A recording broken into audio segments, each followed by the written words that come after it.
Bueno, buenos días, tardes o noches, respectivamente, cuando estén observando este video. El objetivo del mismo es explicar y dejar claro los pactos accesorios a la compraventa. Para ello me voy a basar en el texto de Univento 2017 que versa sobre la compraventa. Hay que iniciar haciendo una salvedad, y es que el pacto de reserva de dominio en materia civil y en materia mercantil tienen regulaciones un tanto distintas, por lo que abarcaremos pues en la primera parte el pacto de reserva de dominio en materia civil y luego en la segunda parte el pacto de reserva de dominio en materia mercantil. Para iniciar, el pacto de reserva de dominio en materia civil se encuentra regulado en el artículo 750 del Código Civil. Hay que hacer la salvedad de que el pacto de reserva de dominio es un mecanismo o una figura jurídica que tiene el vendedor para reservarse el dominio de la cosa en tanto el comprador paga la totalidad del precio.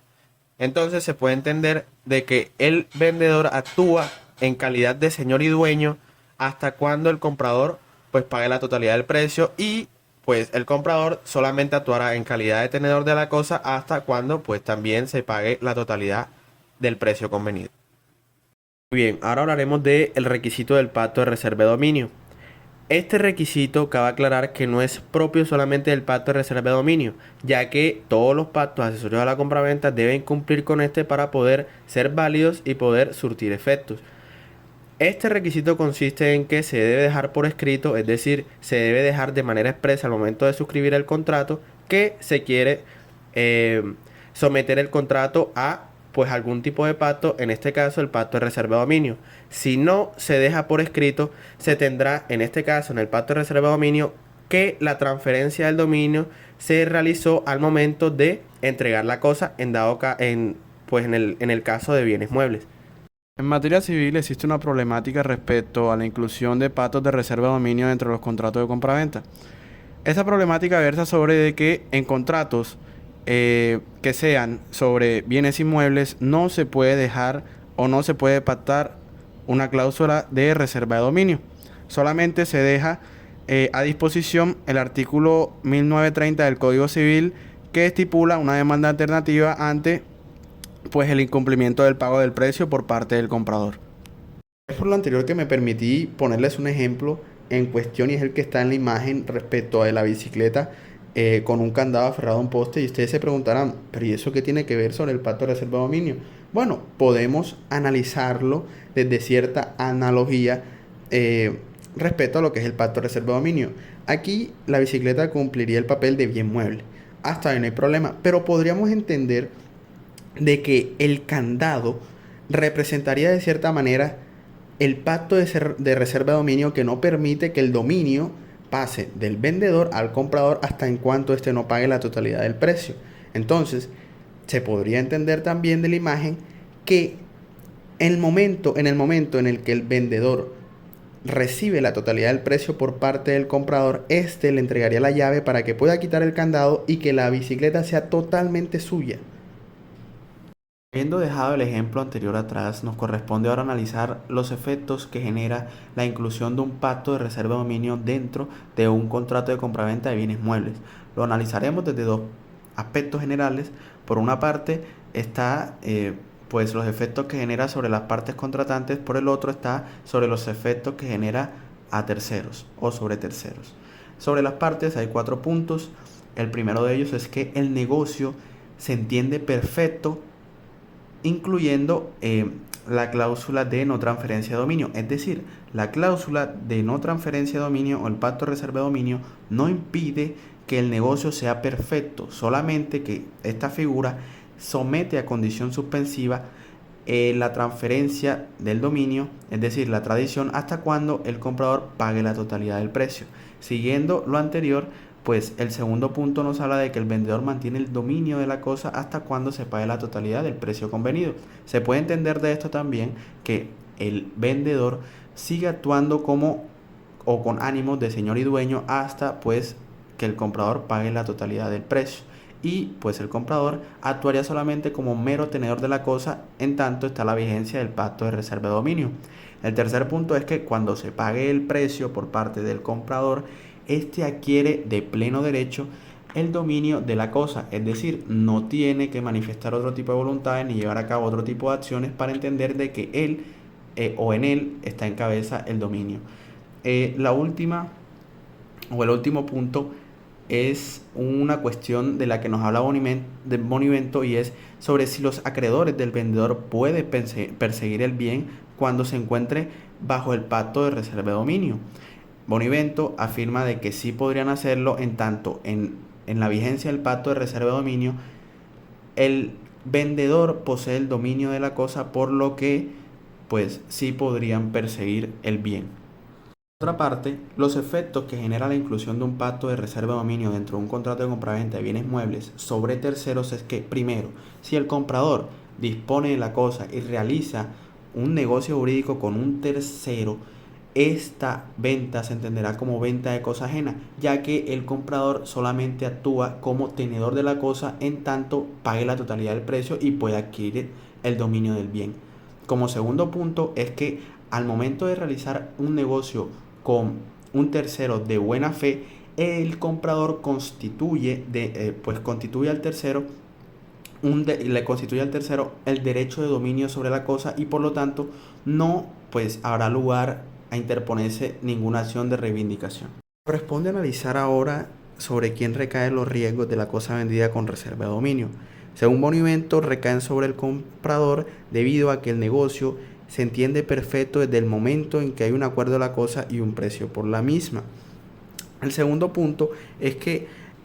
el pacto de reserva de dominio no altera ni modifica los efectos de los riesgos que por lo general están a cargos del comprador. Y como tercer punto es que resulta justo imponerle este efecto al comprador debido a que este es el que tiene el disfrute y la tenencia de la cosa, por lo que pues esta noción también respaldaría el hecho de que el comprador es quien debería correr el riesgo. Habiendo analizado el pacto de reserva de dominio en materia civil, nos corresponde ahora hacerlo en materia mercantil. Para eso nos remitimos al artículo 952 del Código de Comercio, que define lo siguiente: el vendedor podrá reservarse el dominio de la cosa vendida, mueble o inmueble, hasta que el comprador haya pagado la totalidad del precio. Es entendible entonces que el 952 es el artículo que regula de manera general el pacto de reserva de dominio en materia mercantil. También hay que adicionar que los artículos del 952 al 967 del Código de Comercio son aquellos que regulan el pacto de reserva de dominio en materia mercantil. Nos corresponde evaluar algunas nociones del pacto de reserva de dominio en materia mercantil. El primero de ellos, y el que yo creo que es más importante, y Bonivento también lo evalúa de esa manera, es el hecho que en materia mercantil no se hace diferencia alguna entre compraventas de bienes muebles o inmuebles que contengan dentro de sí mismas reservas de dominio, ya que en materia mercantil es posible que hayan compraventas de inmuebles que contengan pactos de reserva de dominio. Esto es una innovación y aparte de alguna manera puede resolver la problemática que se presenta en materia civil. Ahora quisiera pues plantearles otro ejemplo, como lo hice en materia civil respecto a la bicicleta, pero en este caso lo hago con un inmueble, debido a que pues la legislación mercantil permite que sobre contratos de compraventa de bienes inmuebles se pacten reservas de dominio. En el ejemplo, es decir, la imagen que está en la diapositiva, les pongo una casa con cadenas y pues un candado que asegura estas cadenas. Podríamos entender pues bien que el bien en cuestión del contrato pues es la casa, y podríamos entender que las cadenas y el candado representan de alguna manera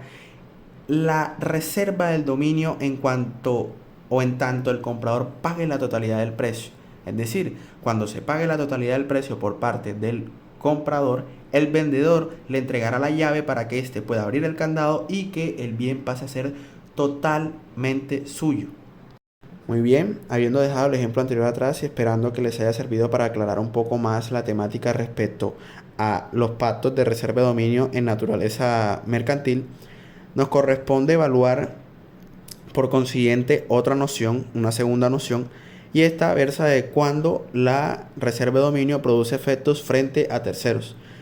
Esto está regulado en el artículo 953 del Código de Comercio y nos habla de dos situaciones: la reserva de dominio de inmuebles y la reserva de dominio de inmuebles singularizables e identificables. Sobre el primer caso se dice que produce efectos frente a terceros desde el momento en que se cumple con la solemnidad constitutiva, es decir, desde el momento en que se inscribe el contrato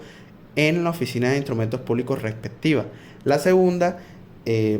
nos dice de que produce efectos frente a terceros desde el momento en que se inscribe en el libro de registro mercantil que llevan las cámaras de comercio. Existe una tercera noción sobre los pactos de reserva de dominio en materia mercantil y es aquella que versa sobre las cosas o bienes que no pueden ser objeto de venta bajo reserva de dominio. Monumento nos propone dos casos en su texto. El primero es sobre aquellas cosas muebles que estén destinadas a la reventa, es decir, aquellas cosas o bienes que entren al comercio para ser vendidos de manera inmediata, por lo que tienen una naturaleza negocial y por lo tanto esto impide de cierta manera que estos bienes dentro de un negocio jurídico puedan pues estar sometidos a un pacto de reserva de dominio. El segundo caso es sobre aquellas cosas que pues hagan parte integrante de un inmueble y no puedan separarse sin hacerle daño grave pues al inmueble como tal. Estos serían los dos casos en los que pues Bonivento en su texto plantea la idea de que no pueden ser objeto de venta bajo reserva de dominio. Llegamos ahora a una cuarta noción sobre las cláusulas de reserva de dominio en materia mercantil. Esta noción es la que versa sobre en quién recae el riesgo de la pérdida de la cosa.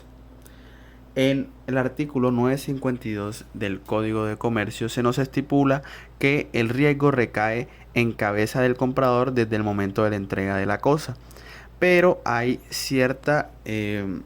diferencia cuando se habla de los bienes de cuerpo cierto, ya que pues tratándose de este tipo de bienes, si hay pérdida por fuerza mayor o caso fortuito, quien corresponde con el riesgo sería el vendedor, salvo que pues el comprador se haya constituido en mora de recibir la cosa y pues la fuerza mayor y el caso fortuito no hubieran destruido la cosa sin la mora del comprador. Finalmente llegamos a la quinta y última noción sobre los pactos de reserva de dominio en materia mercantil. Esta noción es la que versa sobre las obligaciones especiales del comprador y el vendedor que surgen a raíz de un negocio jurídico que contiene un pacto de reserva de dominio. Por un lado, al comprador se le generan tres obligaciones especiales que están reguladas respectivamente por los artículos 955, 956 y 957 del Código de Comercio. La primera de las obligaciones es que el comprador no podrá, sin consentimiento del vendedor, cambiar el sitio de ubicación de la cosa ni hacer uso anormal de ella. Esto con el fin de que no se movilice hasta un extremo que no permita la efectividad de la reserva de dominio. La segunda de las obligaciones especiales es que el comprador debe notificar pues de cualquier cambio de domicilio o residencia y esto se debe hacer dentro de los 10 días siguientes pues a la fecha que se realice el cambio de domicilio o residencia. También deberá pues comunicar al vendedor pues toda medida que sea preventiva de ejecución que se intente contra la cosa vendida bajo reserva de dominio pues tan pronto el comprador haya tenido conocimiento de la misma. La tercera es que pues el comprador no puede bajo ninguna circunstancia realizar actos que puedan dejar en clara pues la intención de disposición sobre la cosa mueble adquirida con reserva de dominio, salvo pues que el mismo vendedor le exprese la autorización de hacerlo. Por otra parte, al vendedor también se le generan ciertas obligaciones especiales, más específicamente tres, y están reguladas por los artículos 958 y 959 del Código de Comercio. La primera de estas obligaciones especiales es que el vendedor debe responder ante una eventual garantía convencional y no se puede entender esta garantía como una obligación de saneamiento, ya que pues simplemente es una atención debido a la naturaleza de la cosa vendida. Es decir, y en pocas palabras, que hay bienes o cosas que a veces vienen con ciertos daños o ciertos defectos, por lo que el vendedor deberá pues correr con los repuestos, servicios técnicos y mantenimientos requeridos durante la vigencia del pacto de reserva de dominio. La segunda de estas obligaciones especiales es que cuando se realice el pago total del precio u haya otra causa lícita de extinción de la obligación, el vendedor está obligado a otorgarle al comprador la constancia de pago o una constancia de extinción. La tercera de estas obligaciones especiales es que, pagada la totalidad del precio por parte del comprador, el vendedor está obligado pues a cancelar la inscripción que pesa sobre el bien, es decir, llevar a cabo todos los mecanismos e instrumentos para que el dominio del bien pase efectivamente al comprador.